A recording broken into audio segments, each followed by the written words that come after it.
सभी को नमस्कार। स्वागत है आपका हमारे चैनल यूपी एग्जाम नीति पर। देखिए, ये जो वीडियो बनाई जा रही है स्पेशली बॉयज़ के लिए बनाई जा रही है। गर्ल्स के लिए वीडियो अलग से बना दी गई है, उनको किन किन बातों का ध्यान रखना है ये वीडियो लड़के देखें। ठीक है, तो चलिए शुरू करते हैं कि जैसे कुछ ऐसी छोटी छोटी चीज़ें होती हैं जो अंतिम समय में थोड़ा सा हम हड़बड़ी के चक्कर में उसको मिस कर देते हैं, तो उसको जानना जरूरी कि हमारे पास क्या क्या होना चाहिए और हम क्या क्या गलतियाँ करते हैं। तो पहला है कि हमारे पास डॉक्यूमेंट में हमारे पास एडमिट कार्ड होना चाहिए, आईडी कार्ड होना चाहिए। आईडी कार्ड की फोटोकॉपी आप लोग मत भूलिएगा कराना, ये बहुत ज़रूरी है क्योंकि वहाँ पे लगता ही लगता है। ठीक है, और सुबह के टाइम में कहीं दुकान खुली नहीं रहती है तो आप फिर फंस जाएंगे। फोटो आपके पास दो होनी ही होनी चाहिए। फोटो के पीछे आपका नाम, रोल नंबर और फिजिकल जिस दिन आपका है उसका डेट लिखा होना चाहिए। और आप ये किससे लिखेंगे? बॉल पेन से लिखेंगे। बॉल पेन मतलब कि जो डॉट पेन आती है आप उसी से लिख देंगे उसके पीछे। और देखिए, अब कुछ बातें हैं छोटी छोटी मगर मोटी बातें। इसमें हमको करना क्या है, देखिए जो भी आप जूता पहन के इसके पहले आप प्रैक्टिस कर रहे थे, जूता वही पहनना है। नया जूता आप नहीं पहनेंगे। नया जूता पहनेंगे तो आगे की जो उंगली होती है पैर की वो थोड़ा सा कटने का चांस रहता है, बहुत दिक्कत है। रेस लंबी है तो आप झेल जाएंगे। दूसरा इंपॉर्टेंट बात कि पैर का आप नाखून काट लीजिएगा, इसको किसी भी कीमत आपको भूलना नहीं है क्योंकि जो अंगूठा होता है, चाहे जो सबसे छोटी वाली उंगली होती है, वो जूते के किनारे की साइड में पड़ती है और वो घिसती रहती है बार बार, तो उससे बहुत दिक्कत होता है। अगर आपका नाखून बड़ा है तो आपको बहुत ज़्यादा दिक्कत होगी। तीसरा पॉइंट हमारा है कि सूती मोजा न पहने। जैसे जो कॉटन के जो सॉक्स होते हैं उनको आपको नहीं पहनना है। जो भी पॉलिस्टर के सॉक्स होते हैं, चाहे जो और जो भी जो मिक्स कपड़े के सॉक्स होते हैं, आपको उनको पहनना है। उससे क्या होता है कि जो भी पसीना बनता है आपके पैर में, चाहे जो हीट जो बनती है वो निकल जाती है। ठीक है, अगर आप कॉटन का मोजा पहनेंगे तो वो क्या होता है, हीट उसमें ट्रैप हो जाएगी और आपको पैर में आपकी जलन फील होने लगेगी। जब आप 15 किलोमीटर 17 किलोमीटर पहुंचेंगे उसके बाद पैर में बहुत ज़्यादा जलन फील होने लगती है। ठीक है, तो ये चीज़ आपको थोड़ा सा ध्यान देना है।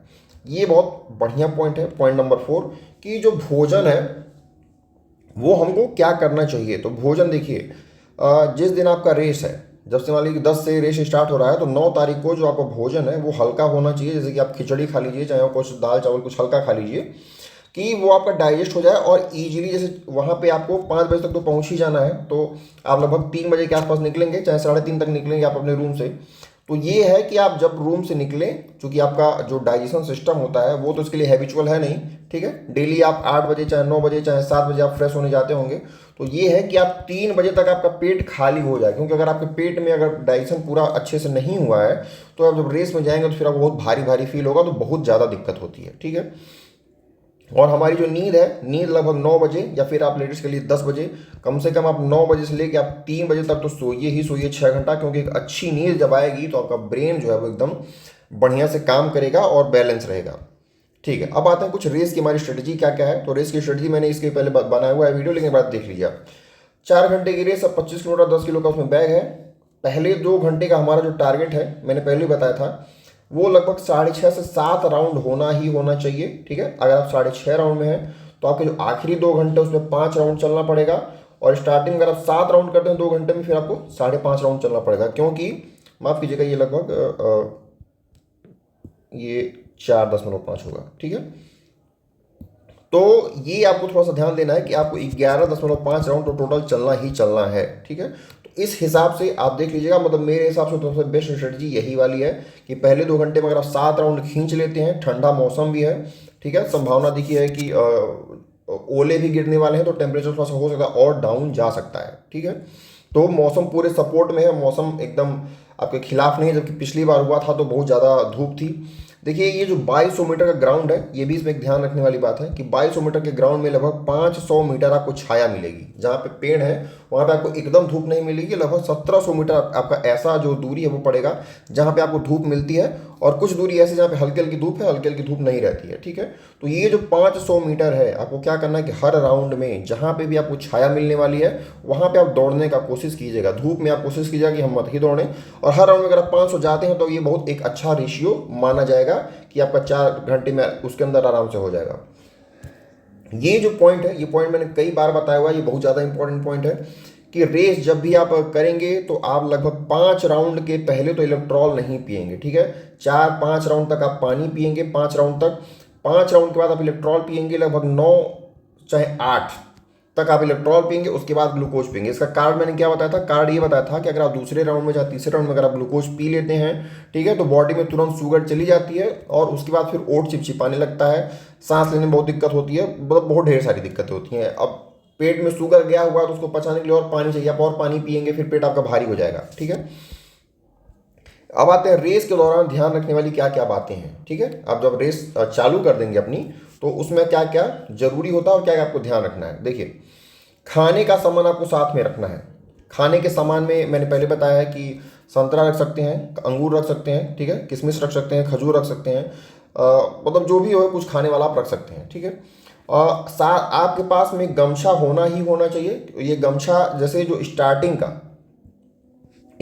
का आपका जो 1 से लेके लगभग 5 राउंड तक है, चाहे 6 राउंड है, मतलब जो पहला आपका 2 घंटा है, उसमें आप उस गमछे का यूज किस प्रकार करेंगे, उसमें आप करेंगे बैग को आप बांध देंगे। ये आपका आएगा बैग बांधने के काम में आएगा। और जब जो अंतिम का जो 2 घंटा होता है, क्योंकि उसमें आप थोड़ा सा कम दौड़ते हैं, ठीक है, तो कम दौड़ेंगे तो लगभग 7 से जो 11 राउंड होता है, उसमें आप क्या कीजिएगा, वो जो गमछा है उसमें हल्का सा पानी डाल लीजिएगा, उसको गीला कर लीजिएगा और उसके बाद उसको सर पे अगर आप लपेट लेंगे तो वो क्या होता है कि आपको बहुत धूप से राहत देता है। ठीक है, ये जो एक पॉइंट है फोम वाला, फोम क्या है कि जैसे जो आपको बैग मिलता है, ठीक है, मान लीजिए आपका ये बैग है, मैं एक बैग बना देता हूँ। देखिए, मान लीजिए आपका ये बैग है, अब बैग में ये पट्टा लगा हुआ है, ऐसे 2 पट्टा लगा हुआ है। ठीक है, तो बच्चे करते क्या है कि जो ये यहाँ पे जो आपका शोल्डर आएगा, जो शोल्डर इस पर टिकता है, तो इस शोल्डर पे क्या करते हैं, वो फोम लगा लेते हैं। तो फोम जब लगा लेते हैं उससे क्या होता है कि जो आपका कंधा होता है वो घिसने से बच जाता है, मतलब थोड़ा 6-7 राउंड आप चलेंगे उसके बाद वो बहुत जलन देने लगता है। ठीक है,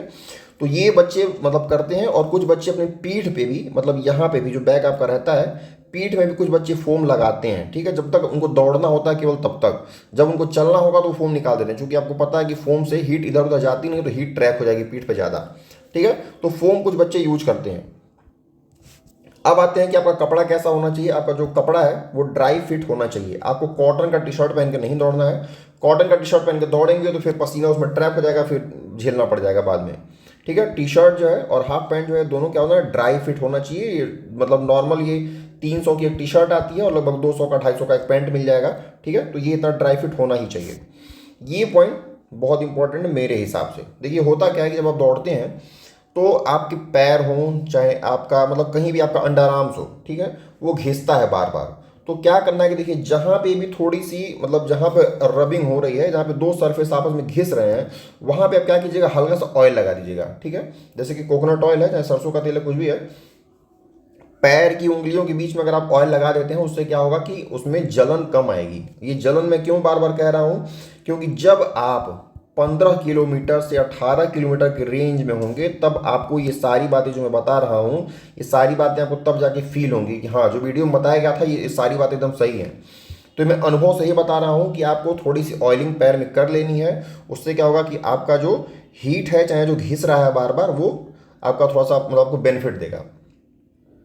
ठीक, आपका 5वां पॉइंट है कि लिटिल एक्सरसाइज बिफोर रेस। देखिए, जब आपको बैग मिल जाता है तो बैग मिलने के बाद और जब रेस स्टार्ट होती है उसके बीच में लगभग आपका आधे घंटे का, और इस बार तो चूंकि एक बार में मतलब ज़्यादा लोग बुलाए जा रहे हैं, 500 लोग बुलाए जा रहे हैं एक दिन में, 500 से 550 लोग, तो गैप कम रहना चाहिए। आधा आधा घंटा के गैप पे जो है वो एक एक बैच छूटेगा। तो इसमें क्या करना है कि आपको जो भी समय मिलेगा, 10 मिनट 15 मिनट, आप हल्का सा अपने पैर का एक्सरसाइज हल्का फुल्का केवल कर लेंगे। आप अपने मतलब घुटने को खोल लेंगे, ठीक है, आप थाई के लिए थोड़ा सा एक्सरसाइज कर लीजिएगा, थोड़ा सा अपने काफ मसल के लिए आप एक्सरसाइज कर लीजिएगा। ठीक है, काफ मसल का एक्सरसाइज बहुत इंपॉर्टेंट होता है। और थोड़ा सा जो पैर है, पैर को गोल गोल घुमा लेंगे आपकी जो एड़ी है वहाँ से। तो ये सब छोटी छोटी चीज़ें आपको फिर मतलब बहुत मतलब बेनिफिट देंगी। ठीक है, क्योंकि आप वहाँ पे जब मान लीजिए आप एक्सरसाइज थोड़ा सा भी नहीं किए हैं, कुछ भी आप मसल को घुमाए नहीं है, कोई थोड़ा सा भी स्ट्रेचिंग नहीं किए, आप जाएंगे, आपका पैर एकदम ठंडा है, पड़ा हुआ है। ठीक है, आप जाएंगे, आपको हो सकता है कि स्टार्टिंग में चूंकि मौसम भी ठंडा है तो खिंचाव होने की संभावना रह सकती है। ये पॉइंट मैंने पहले बता दिया तो मैं नहीं बताऊंगा। हाँ, एक चीज़ मुझे बताना थोड़ा सा स्पेशल थोड़ा सा लगा यहाँ पे, कि बच्चे क्या करते हैं कि वो स्टिंग पीते हैं, ठीक है, और रेडबुल पीते हैं। तो मुझे लगता है कि ये एकदम नहीं करना चाहिए, क्योंकि इसमें होता है बहुत ढेर सारा शुगर। आप जितना शुगर लेंगे आपको उतना पानी पीना पड़ेगा उसको पचाने के लिए। ठीक है, तो ये चीज़ आपको नहीं पीनी है। आपको इलेक्ट्रॉल ग्लूकोज और पानी जो है ये अपने आप में पर्याप्त है, और आप जो भी अपने साथ कुछ भी ले जाएंगे खाने पीने के लिए तो वो आराम से वो हो जाएगा। अब आते हैं काउंटिंग। काउंटिंग के लिए आप कंकड़ का यूज करेंगे, चाहे पेन पेपर का यूज करेंगे, ठीक है, या फिर आप उसको याद रखेंगे। देखिए, याद रखने में आपको बहुत ध्यान से देखना है, क्योंकि याद रखने में बच्चे अक्सर एक राउंड की गलती करते ही करते हैं, ज़्यादातर बच्चे। ठीक है, तो आप कोशिश ये करेंगे कि एक छोटा सा पेपर ले लेंगे, छोटा सा एक पेपर का टुकड़ा ले लेंगे, A4 पेपर होता है उसमें से आप काट लेंगे, और एक कोई पेन ले लेंगे, चाहे कोई छोटी सी पेंसिल, लगभग इतनी बड़ी, बस आप एक पेंसिल ले लेंगे और इतनी बड़ी पेंसिल से हर एक राउंड होने के बाद ऐसे एक लाइन बना देंगे, या फिर ऐसे 1 2 3 लिख देंगे, जैसे 1 लाइन 2 लाइन 3 लाइन 4 लाइन, हर लाइन के बाद बना देंगे तो आपको 11 लाइन जो आप देखेंगे आपकी, हाँ चलिए मेरा रेस अब कंप्लीट होने वाला है। अब कर लेते हैं कुछ मोटिवेशन की बातें। कुछ बच्चे ऐसे भी होंगे जो शायद न जाना चाह रहे हो और मेरा वीडियो देख रहे हो, जिनका नंबर हो सकता है कि बहुत कम हो, उनका मन ही ना बन पा रहा हो कि हम रेस में जाएं कि ना जाएं, कंफ्यूज हो। तो देखिए मैं एक चीज़ बता दूं कि ये जो फॉरेस्ट गार्ड की का रेस है, पहले तो बच्चे आपने इसमें रिटन एग्जाम दिया है, रिटन के बाद फिर अब रेस होगी, फिर मेडिकल होगा, फिर डीवी होगी, उसके बाद जाके आपको फाइनल नौकरी मिलने वाली है। तो ये जो फॉरेस्ट गार्ड का एग्जाम है ये लगभग 3 से 4 लेयर का एग्जाम हो गया। ठीक है, मान लीजिए कि कोई बच्चा है जिसका नंबर मुझे लगता है कि मान लीजिए 45 नंबर बन रहा है, कोई लड़का है, मैं जनरल का बता रहा हूँ, ठीक है, कोई जनरल का बच्चा है, अब उसका मन नहीं बन रहा है कि हाँ मुझे जाना चाहिए नहीं जाना चाहिए, तो देखिए इसके बाद अभी रेस है।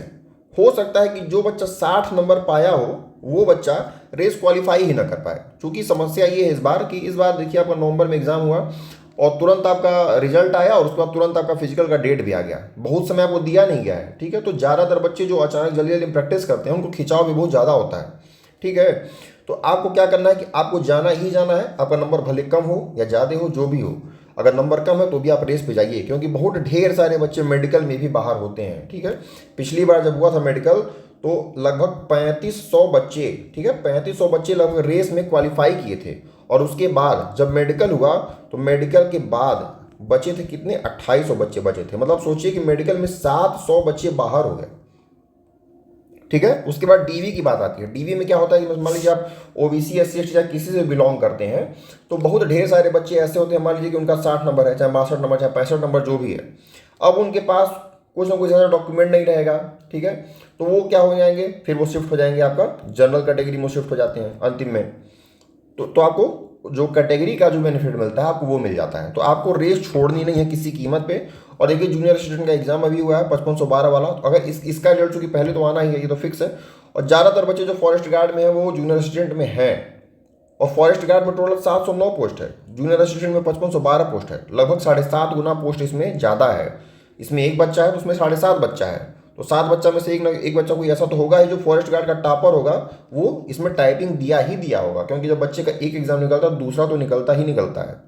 ठीक, तो आपको जाना चाहिए मेरे हिसाब से। और देखिए अगर अच्छा लगा हो वीडियो तो प्लीज़ इसको लाइक कर दीजिए, और जिन्होंने सब्सक्राइब नहीं किया सब्सक्राइब करिए, क्योंकि देखिए अभी फिजिकल होने वाला है, इस बार डेली रिजल्ट आता है। ठीक है, तो उसको भी हम लोग इस पर डिस्कस करेंगे, और आगे जो भी एग्जाम होने वाले हैं, चाहे फॉरेस्ट गार्ड का भी जो भी अपडेट रहेगा वो हमारे टेलीग्राम चैनल पे तो होता ही होता है। ठीक है, तो आप उसको ज्वाइन कर लीजिए, और कुछ जो अदर PDF होती हैं, जैसे कुछ बुक्स होती हैं, ठीक है, चाहे और भी जो भी PDF होती हैं, अगर आप डिमांड करते हैं, कोई DM कर देता है टेलीग्राम पे तो हम लोग उसको बुक भेज देते हैं। ठीक है, तो उसके लिए भी आप चाहें तो टेलीग्राम चैनल पे आप जुड़ सकते हैं। ठीक है, तो चलिए बहुत बहुत धन्यवाद, मैं आशा करता हूँ कि आपको वीडियो अच्छा लगा होगा, और प्लीज़ जाइए अच्छे से रेस दीजिए। और एक पॉइंट और मैं एक्स्ट्रा यहाँ पे ऐड करना चाहूँगा, मैं लिखना भूल गया हूँ। देखिए हर बच्चा जो होता है, हर बच्चे की अपनी एक स्पीड होती है। मान लीजिए ये आपका स्टार्टिंग लाइन है, यहाँ से रेस स्टार्ट हुई, कोई बच्चा होगा तुरंत ही दौड़ना चालू कर देगा, और कोई बच्चा होगा यहाँ से पैदल चलना चालू करेगा। तो अब इस वाले बच्चे के दिमाग में ये आ सकता है कि अरे ये तो हमसे इतना आगे निकल गया, ये अपना रेस तो 3 घंटा 30 मिनट में ही कंप्लीट कर लेगा, या फिर 3 घंटा 15 मिनट में ही कंप्लीट कर लेगा, मेरा रेस तो जाके 3 घंटा 50 मिनट में कंप्लीट हो सकता है, चाहे 3 घंटा 55 मिनट में कंप्लीट होगा। तो देखिए इससे मतलब नहीं है कि आपका 3 घंटा 55 मिनट में हुआ, कि 3 घंटा 58 मिनट में हुआ, कि 3 घंटा 30 मिनट में हुआ, इससे कुछ मतलब ही नहीं। ये जो रेस है ये क्वालिफाइंग नेचर का है, ना इसका नंबर जुड़ना है ना कुछ है। आपको बस इतना है कि आप रेस को कंप्लीट कीजिए, चाहे बहुत जल्दी करिए चाहे बहुत लेट करिए। हाँ ये है कि आप 4 घंटा के अंदर आप कंप्लीट इसको कर लीजिए। और एक चीज़ मैं आपको और बता दूं, देखिए पिछली बार जब रेस हुआ था तो उसमें 100 बच्चों में लगभग 90 बच्चे दौड़ने गए थे, और आप विश्वास मानिए कि 99 बच्चों में लगभग 85 बच्चे ऐसे थे कि उन्होंने रेस को क्वालिफाई कर लिया था। 5 बच्चे 7 बच्चे ऐसे थे जो केवल रेस क्वालिफाई नहीं कर पा रहे थे, जो थोड़े बहुत ज़्यादा ओवरवेट थे। ठीक है, चाहे जितना उनका क्षमता नहीं था चलने का, नहीं तो ज़्यादातर लोग रेस जो है वो क्लियर कर ही लेते हैं। ठीक है, तो आपको बहुत ये नहीं सोचना है कि 10 किलो बैग है 25 किलोमीटर दौड़ना है, अरे बाप कैसे होगा, तो बहुत दिक्कत है, हम झेल जाएंगे। तो देखिए एक ही दिन का झेलना है केवल, उसके बाद तो आपका फिर बस मेडिकल है और फिर डीवी है। ठीक है, तो बस बहुत ज़्यादा मत सोचिए और जाइए अच्छे से आप फिजिकल दे के आइए। और फिजिकल देने के बाद आपका जैसा भी फिजिकल होता है प्लीज़ एक बार इस वीडियो पे फिर से एक बार आइएगा और एक अच्छा सा कमेंट कीजिएगा कि हाँ मेरा कितने घंटे में हुआ है और क्या क्या वहाँ पे व्यवस्थाएं आपको मिली हैं। मैंने जो भी बताया है वहाँ पे, जैसे कि जो ग्लूकोज होता है और सारा होता है, और वहाँ पे जो भी फॉरेस्ट गार्ड के जो भी अधिकारी लोग होते हैं बहुत ज़्यादा सपोर्टिंग होते हैं। ठीक है, आप जो भी कहेंगे आपको तुरंत वहाँ पे वो फैसिलिटी प्रोवाइड करा दी जाएगी। ठीक है, तो वो बहुत सपोर्टिंग होते हैं और आपका हर तरह से वो सहयोग करेंगे। रेस खत्म होने के बाद आपको शायद बर्फ़ भी दिया जाता है पैरों सेकने के लिए, तो सब कुछ आपको मिलेगा। बस आप अच्छे जाइए, अपना रनिंग फिजिकल दीजिए। और चलिए, बहुत बहुत धन्यवाद, आपने अभी तक सुना है और मिलते हैं अगले वीडियो में। धन्यवाद।